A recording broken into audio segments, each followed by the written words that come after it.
Attention new Avenger recruits. Welcome to the training grounds. Your mission here is twofold. You must collect the time stone by completing the obstacle course and find the key to board Thanos' ship, the Sanctuary 2.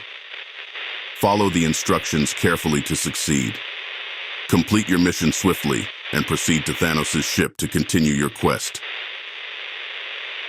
Navigate through the obstacle course set up in the training grounds. The course may include physical challenges such as crawling, jumping, balancing, and dodging. Once you successfully complete the obstacle course, the time stone will be awarded to you. This will grant you an extra 10 minutes to your overall mission time. Use the clues found in the training grounds to locate the key. The key is essential to gain access to Thanos' ship, the Sanctuary 2. Once you have the time stone and the key, refer to the map to proceed to the next location, which is Thanos' ship.